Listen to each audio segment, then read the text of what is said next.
Hello, everyone. Welcome back to Raising the New Earth. Hi, Noah. Hey, Brooke. Hi. So today we're going to have a little bit of a shortened episode, but last week we had discussed kind of constructing a healthy meal. So as kind of a little bit of a follow-up episode, and especially with kids going back to school this time of year, we thought it would be good to discuss school lunches and one, talk about kind of the breakdown of the typical American school lunch and where the concerns are there. But then also just some tips and tricks for crafting, or if you would like to pack your child's lunch, just, some ideas, because I know that can be a point of stress. And I was telling Noah, I know for me, I've never had to pack a lunch before for my child. So I myself have a little bit of anxiety there. And, I think a lot of that stems from one, just having like a loss of control in that she's coming in and whatever I pack for her may be different from what the other kids have. And so her starting to question, why am I eating this and they're eating something else?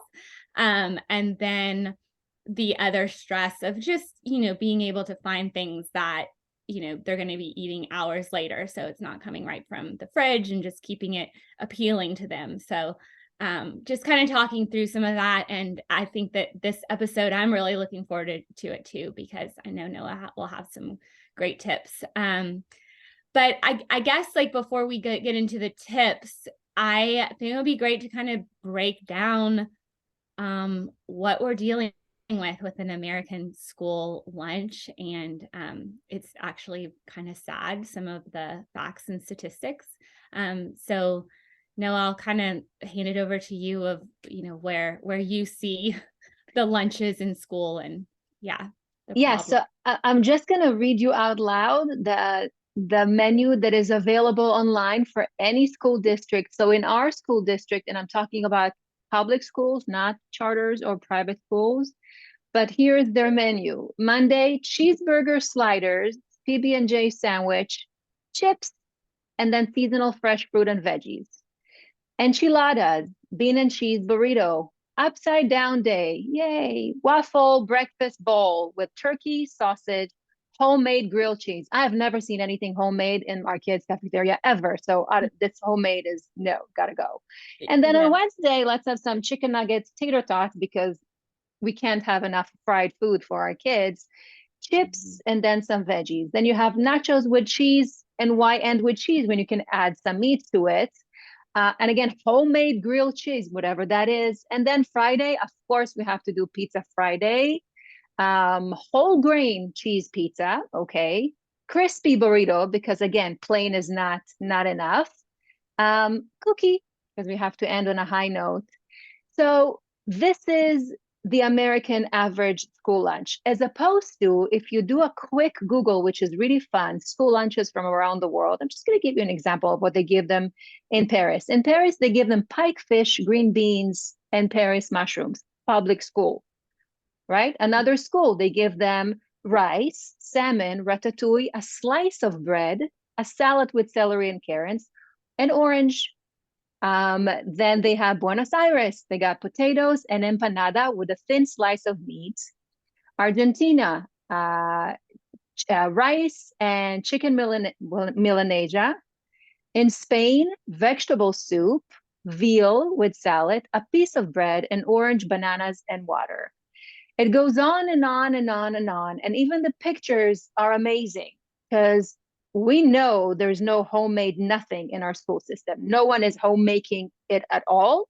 Even mashed potatoes are made with something that resembles potato flour of some sort, and it's not even the only ingredient there. So, needless to say, I have been part of the school system for almost 10 years now, and I have battled strongly against the system. And just so you'll know, like the small milk box that the kids get twice a week contains 8 tablespoons of sugar a day just from milk. Yeah. And if you ever watched the international renowned chef Jamie Oliver, he states that in some way the school system hasn't evolved to deal with catastrophic health crisis in America. You see kids that are walking around with such severe obesity and prediabetes that is avoidable. It is a disease that is caused, type 2 diabetes, it's a disease that is caused by what you put in your mouth. And so we have to understand that if we don't speak up and if we don't realize that this is very troubling day in and day out, giving our kids something that is the furthest from home cooked meals is dangerous to their health. This is where they're at the majority of the day. They come at 8, they leave at 2 or 1 or 3, and this is what they're exposed to. And this is what their palate gets used to. And anything else that is being brought in will be almost like an interruption to what they're craving, because we're talking about a lot of salt, a lot of sugar, a lot of fried food. Where is the whole grains? Where is the unprocessed foods? Where is the variety of fruits and vegetables, and not one little lettuce that our middle girl is fighting to get in the cafeteria when she wants something added to her lunch? So we can definitely stop the diabetes trajectory in our kids when we make better decisions. Dr. Dean Ornish, he has a TED Talk, and he calls it, his TED Talk is called The Killer American Diet That's Sweeping the Planet. He discussed that the standard American diet is the root cause of our health issues. But because the root cause of why we are catering this shit food to our kids is because the USDA is tied to its subsidized American agricultural producers. So conventional milks, processed food are offered, whereas coconut water, which is an amazing electrolyte source, especially during summer days, and other more plant-based or whole food alternatives are not subsidized, and therefore they're not being offered. So if every public school would, have swapped beef burgers for another healthier, alternative, even once a month, we talk about the carbon dioxide emissions that can save 300 pounds of carbon dioxide emission. But more importantly, it can change your child's palate. It can change a child's trajectory to obesity, especially for those that are suffering from heart disease, type 2 diabetes, and bring them back to what we mentioned in the previous episode, which is, you called it, there's a name for it, quantitarian diet, right? Oh, qualitarian. Qualitarian. Yeah. It's going to bring them back to the homeostasis of being a qualitarian palate, of someone that would like to receive nourishment and not just calories from the food that is offered. Yeah. I get too that it's complex in that, well, I think the counter argument to this, and I've heard this said, is like, oh, they've tried to put salads on school lunches and it gets wasted because the kids, they're not going to eat the salad. It just stays on their tray. And so while on one hand that may be true, and I think this is where you have to kind of back up a little bit and see the overall picture, that we certainly do need a cultural food revolution in this country. And I do believe that more and more people are starting to kind of grasp and see this, that, looking at the obesity rates of children, looking at the amounts of, chronic illnesses in our children, that something needs to change. We need to have a huge shift in the way that we look at our children and our health. And that, of course, starts with like a good foundation of what they're eating. So it makes me sad when you look at, like, when you hear the lunches that they're serving in other countries. And I think that, in America, we just have this excuse that, like, kids eat different things. Like, this is what kids want. They want pizza and burgers and chicken nuggets. But the truth is that kids are going to eat what they're served, and maybe not right away, but if in your family you are, really setting that foundation and continuing to give your kids these foods over and over, they will eat it. Not to mention that when they see their peers eating that food, that's going to make even more than want to eat it, where they're not the only one eating their, fresh vegetables and home cooked meat, but that everybody is. So I think that, there's a lot of work to do on multiple fronts to get to that place where, all of our children can sit down and have a nice school lunch of something that they would serve in other countries. But I think, to just walk away from that and we're not doing anyone a service. We're doing our children a disservice. Yeah. And it doesn't have to be fancy. I mean, rice and beans are a much better substitute, and this is a full protein meal, than giving the kids cheese burrito or pizza that has, we're talking about the attempt to change this calorie dense, nutrient lack menu in schools. And I've been trying to do that for the last 3 years, and it's been facing a lot of resistance. I'm going through the district's RDN, and the principal, but it's also the marketing element. So for example, when the schools market milk as the only source for calcium, or a processed brownie as the source for their carbs needed for a child nutrition, the parents that are already trusting the school in their educational purposes for their child, they don't question the food for either lack of knowledge, either laziness, or just really being trusting in the system that has their kids' best agenda in mind, which is not the case. So if we're talking about kids that are from low income families, they don't have food. Yes, I get it. This is their meal, and maybe this is their only meal. I get it. But if our listeners are not from that criteria and can afford making their kids proper lunches with what we mentioned in the previous episode, grains and fruits and vegetables and a good quality protein, whatever you choose, whether it's animal-based or plant-based, this is gonna give your child the right trajectory of longevity and health, and giving them the tools to know what to do when they grow older and how to approach healthy meal preparation. But what is going on right now is just, the school's environment are playing too big of a role in the kids' palate, and it's not okay. Not with the menu that I just read you out loud. Yeah. Well, and then the other thing to mention there is that there was actually a study done that was funded through Moms Across America and then Children's Health Defense as well. But they took 43 lunch samples, which I know is not a huge number. And I think it was in 15 states. But I do think that it's very standardized, and I guarantee that, these big food companies like Cisco and stuff, that's where they're all buying from the same vendors. So, but when they tested these, 95%, of the food contained glyphosate. They were loaded with different pesticides. It says 4 veterinarian drugs and hormones were found in 9 school lunch samples at levels up to well above what is, considered safe. And then also, I think this is a huge kicker. 100% of the school lunch samples contained heavy metals at levels that were up to 6,000 times higher than the EPA's maximum level allowed in drinking water.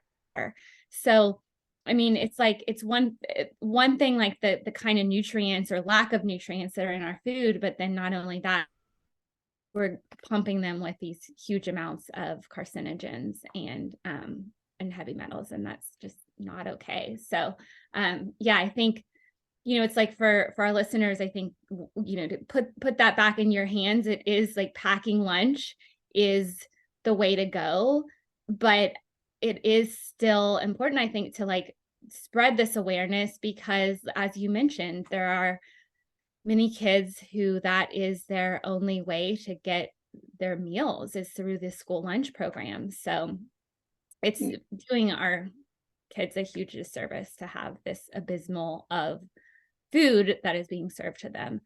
But with that being said, I would love to hear kind of what some of the things that you pack in your children's lunches, and if you have just any other tips there too. Yeah. So being then we are in this is a different pandemic. This is pandemic of a population that suffers from malnutrition and overweight at the same time. Right. Yeah. So you can look at a child or you can look at adult and see a good sized adult or a good sized child and think he is healthy. No, not at all. So for me to, I always look at life as I always have a choice. I always have free will. So either I keep battling the system and I'll probably won't win, and that is okay, or I will have my kids lead by example. And that exactly what you mentioned before. It's me packing their school lunches. So what do I do? So they have to choose at least one fruit, and I do buy an area of fruit so they can have nectarines or plums, usually not bananas because by the time they eat it, it's, not good anymore. Apples, grapes, whatever they choose, strawberries. So they have to choose one fruit. So our boy doesn't love fresh food that stayed in his bento box for a while because it gets hot. And so I gave him the option of doing dried fruit with no added sugar. So he can do dried mangoes or freeze dried strawberries, freeze dried raspberries. That's the kind of like the compromise, and that is okay. So he'll Mhm. do that. And then I'll pack them energy balls. So I'll either make, but most of the times I buy, it's called fruit balls. It's made from dates and coconut and a little nut butter inside.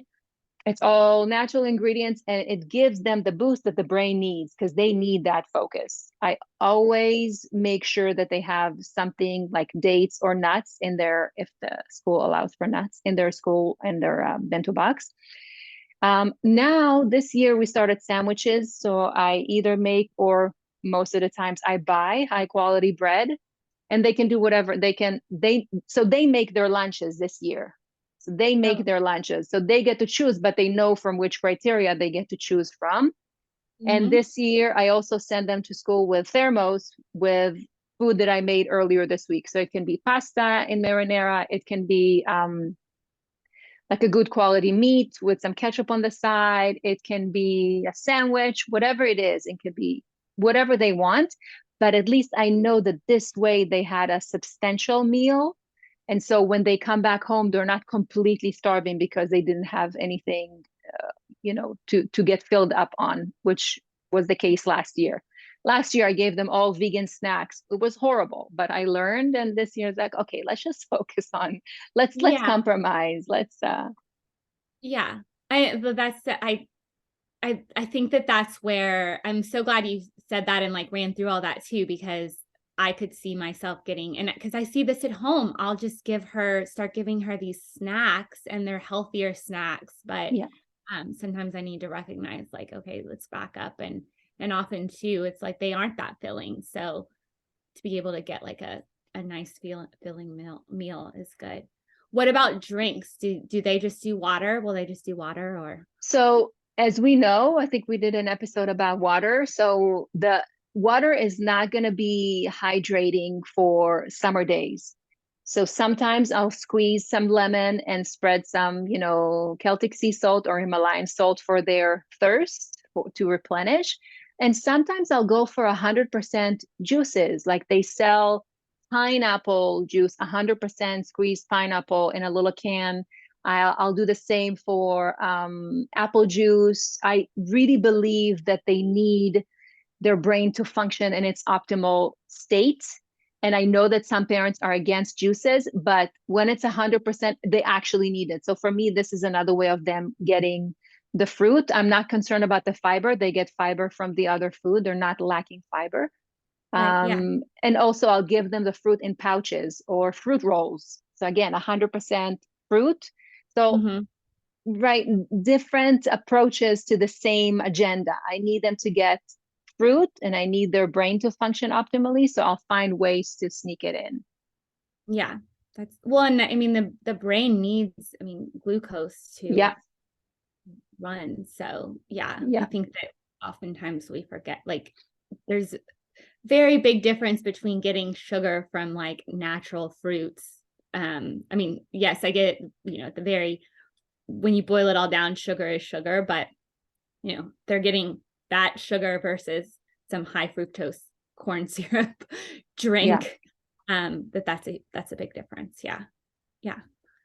No, that's great. Well, and now too, they have so many lunchbox options where you don't even have to worry about, you know, when we were kids, it was just like you had a box and then Hmm. you put them in all these little baggies and stuff. But now they have these nice bento box type lunch boxes. And then I know that you can even put like ice packs in there or have like a thermos that keeps things warm. So I feel like there's so many better options to keep your food, nice than just sticking it in a plastic bag. Yeah, so we do that, but sometimes they see their other kids, sticking things in a plastic bag, like the cheese in and whatever. Yeah. So sometimes, I'll get them silicone bags or reuse Ziploc bags that someone gave us.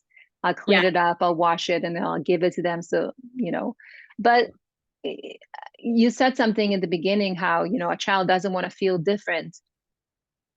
I feel that the change will come from the children. I feel that the more children see other children eating something different and they Mm-hmm. try it, maybe, then the change will come.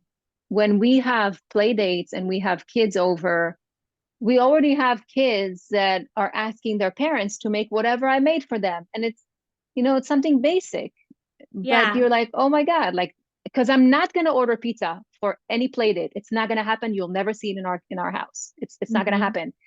Here's a pizza. I feel like I'm poisoning the kid, and I want them to come out of this play date not only nourished from the inside because of the good time they had with the children, with their play date, but also nourished on a physical level, that they feel that they can go on with their day.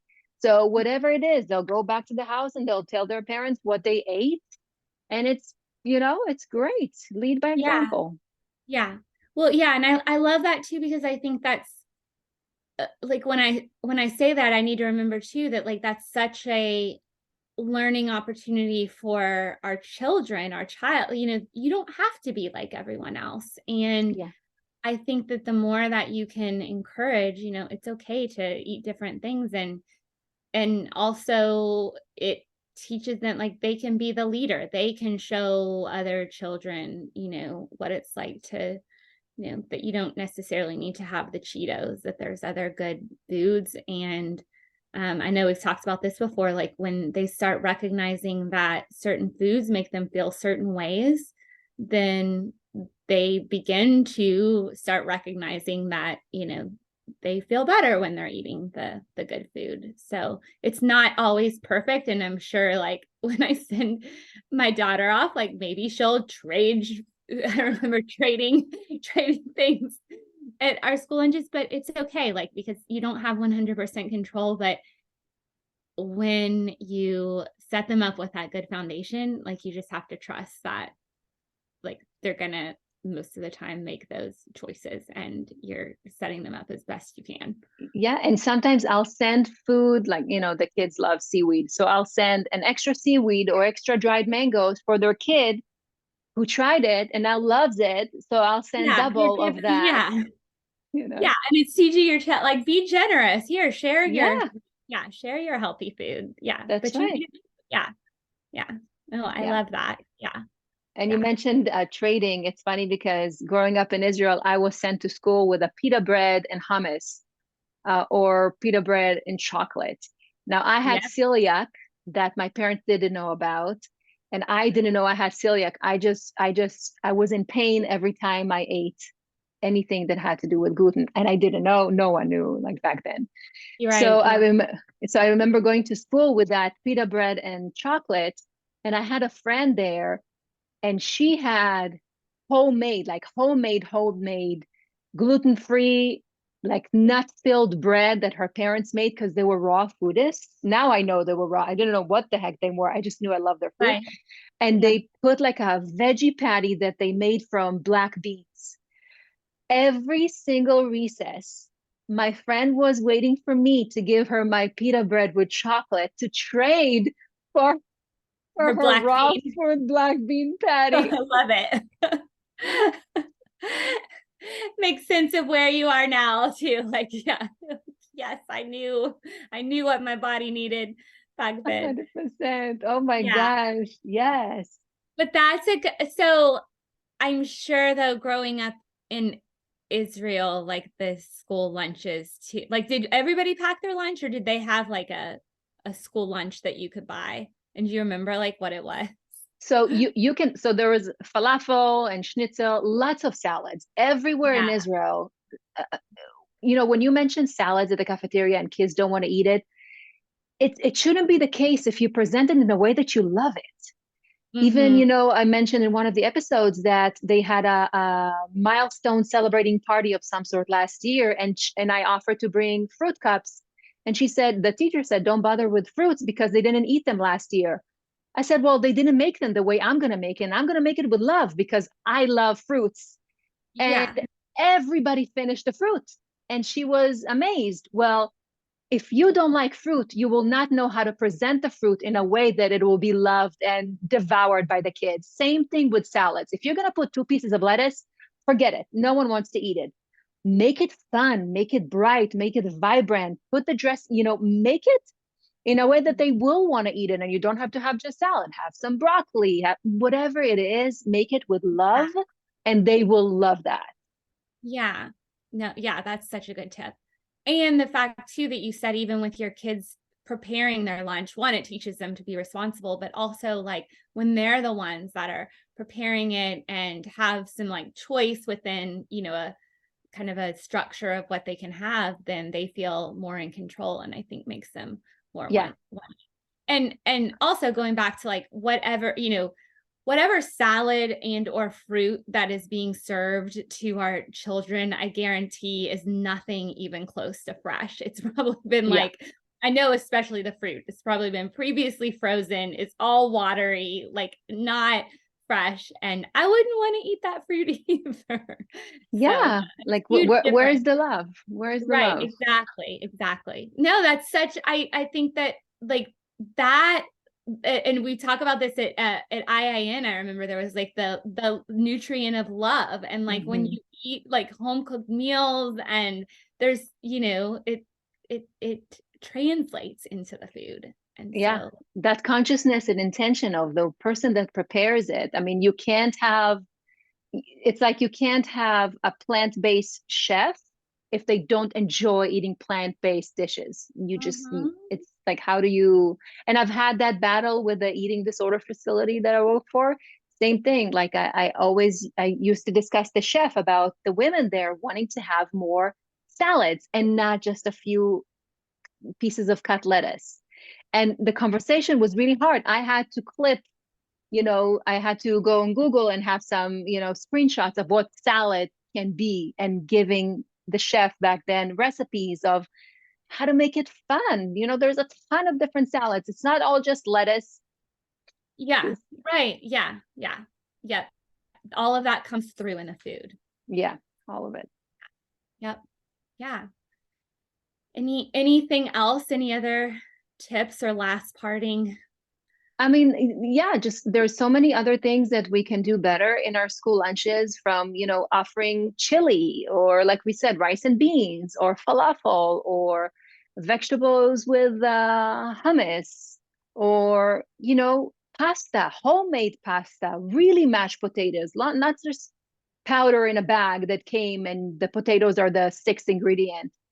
Devote some time into what you're giving to the children. It doesn't have to be expensive, but it does have to be nourishing. And you are setting the school system does set the example, not just when it comes to education, but also when it comes to nutrition, because this is, like I said, where they spend the majority of time. And this is how they learn about their nutrition, whether you teach it to them or whether you serve it to them. So Yeah. I know we can do better, but as a mom who has battled against the system for so many years, the the good news is that you can do better by you taking the time the night before, get your kid to do their lunch, or if they're too young, do their lunch for them, but just involve them. Ask them, would you like peach or would you like plum?